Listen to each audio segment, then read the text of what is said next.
바티칸 시국 관광을 끝내고 오후 3시경 피렌체를 향해 출발했다. 버스가 고속도로에 들어서고 일정한 속도로 달리고 있었다. 피렌체까지 소요시간은 2시간 30분이라고 일정표에 적혀 있었다. 나는 습관처럼 노트북에 있는 기본과 몸전의 틈새 로마사 파일을 점검하다가 독수리 깃발을 휘날리면서 말을 타고 달리는 로마 병사들 모습이 떠올렸다. 로마 병사들은 급료를 받는 용병들이었다. 전투가 없을 때는 도로와 교량 같은 토목공사에 동원되곤 했다. 그렇게 해서 만든 도로 명칭을 자신들의 사령관 이름으로 명명하고 자랑스럽게 여겼다.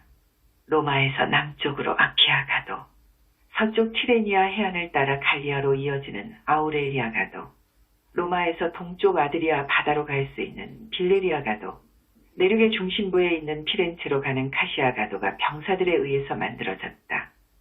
이처럼 도로가 거미줄처럼 이어지면서 모든 길은 로마로 통한다는 말이 생겨났다. 기원전 59년 카이사르는 퇴역한 군인들 정착을 위해 도시를 건설했다. 도심 한가운데 아르노 강이 흐렸기 때문에 플로엔티아라고 명명을 했고 기원전 49년 로마로 갔다. 그러니까 오늘날의 고속도로와 예전에 만들어진 지도상의 카시아가도가 겹쳐졌기 때문에 카이사르와 로마 병사들이 이 길을 이용했을 거라고 나는 생각했다. 차창 밖으로 이국적 풍경이 바뀔 때마다 사람들은 탄성을 지르면서 사진 찍기에 바빴다. 나는 바티칸 시국에서 가이드가 한 말을 다시 생각해 보았다. 이곳 바티칸에서는 있는 그대로를 보고 감상하세요. 우리의 상식과 전혀 어울리지 않는 내용일지라도 이러쿵저러쿵 평가하고 논할 그런 자리가 아니랍니다. 가이드가 무슨 생각에서 그와 같은 말을 했는지 궁금해서 앞자리에 앉은 그녀에게 다른 말로 물어보았다. 베드로 성당과 시스티나 성당에 대해서 말씀해 주세요. 가이드가 마이크를 잡고 사내 방송으로 말했다. 시스티나 성당은 교황 식스투스 4세가 1473에 시작해서 1481년에 완성했습니다. 교황을 선출할 때 추기경들이 모여 선거를 하는 장소입니다. 성당 이름도 교황의 이름에서 유래했습니다. 성모 승천을 기념하는 시스티나 성당은 조반니 데 돌치가 설계하고 바치오 폰텔리가 건축했습니다. 성당 안에는 여러분이 보신 것처럼 이탈리아를 대표할 만한 벽화와 천장화로 최후의 심판과 천지창조가 있습니다. 가이드 설명은 그 정도 선에서 끝이 났다. 나는 거기에 만족할 수 없었다. 그래서 노트북을 열고 그동안 수집한 내용들을 다시 확인하기 시작했다. 일명 쇠사슬 성당이라는 곳도 있다고 했다. 이 쇠사슬은 베드로가 예루살렘 교도소에 투옥되었을 때 묶었던 쇠사슬을 발렌티니아누스 3세 황제의 부인 에우도시아가 서기 440년경 예루살렘을 방문했을 때 가지고 온 쇠사슬이었다. 교황은 베드로가 로마의 마메르티노 교도소에 있을 때 사용했던 쇠사슬과 비교하니까 기적처럼 두 개가 하나가 되었으며 그 쇠사슬을 성물로 모신 성당도 있다고 했다. 베드로가 예루살렘 감옥에 있을 당시의 기록이 사도행전 12장에 있다. 베드로가 두 군사 틈에서 쇠사슬에 매어 누워 자는데 파수꾼들이 문 밖에서 옥을 지키더니 호련히 주의사자가 곁에 섬의 옥중에 광채가 조요하며 또 베드로의 옆구리를 척 깨워 가로되 급히 일어나라 하니 쇠사슬이 그 손에서 벗어지더라.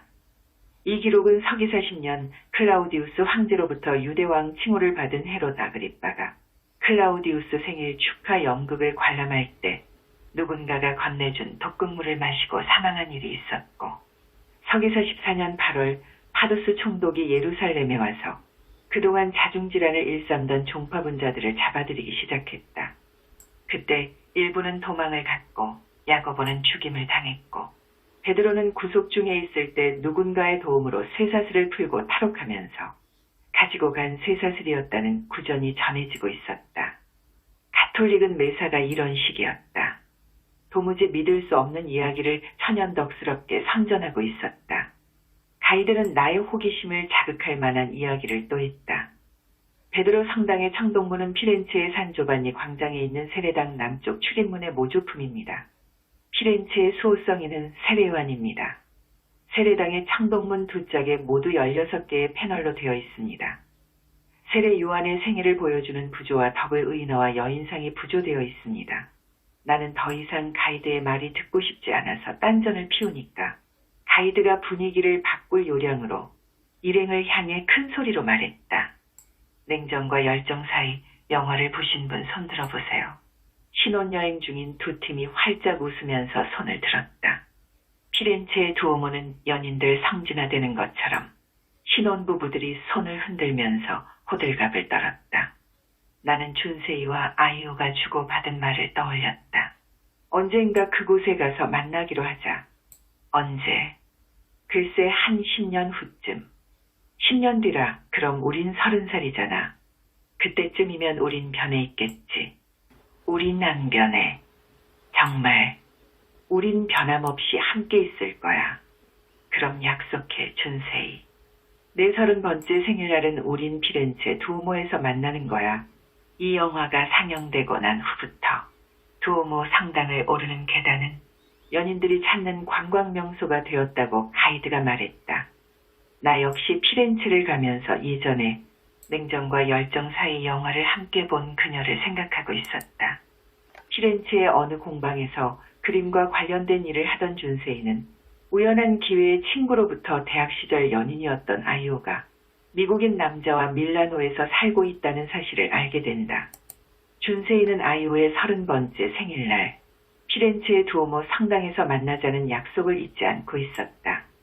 약속한 날짜에 준세이는 성당에 갔다. 그러나 아이오 모습은 보이지 않고 성당 폐관 시간이 점점 다가오고 애같아서 준세이는 시계를 보는데 그녀는 나타나지 않았다. 이처럼 쓸쓸한 여운을 남기는 영화였다. 나 또한 준세이처럼 그리움으로 가슴앓이 하는 여인이 있다. 나는 건축업자였고 그녀는 건축주가 운영하는 한약재상 여직원이었다. 건축주를 만나려 가서 업무와는 관련이 없는 심중의 이야기를 한 적이 있었다. 예수는 문명의 성각자였습니다.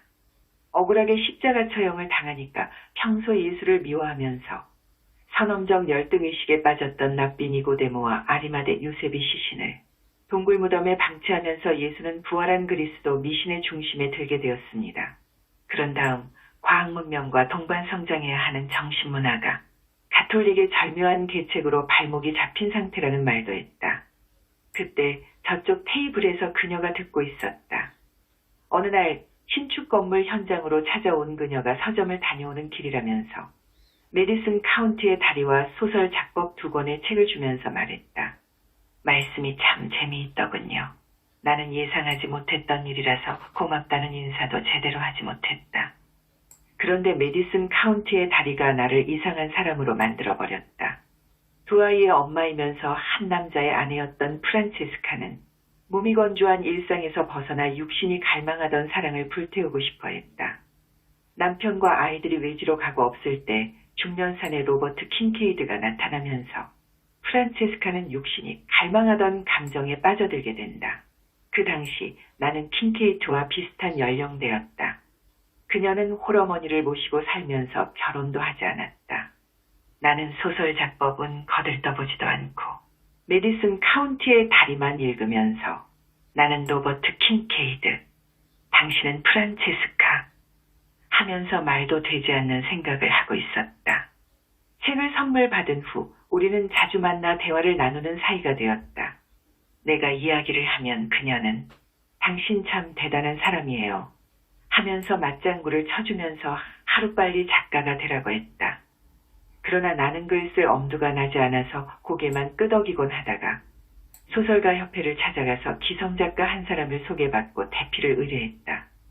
대필 작가에게 그동안 수집한 자료를 주고 몇 차례 만나 장황하게 이야기를 했다. 그때마다 작가는 메모를 했다.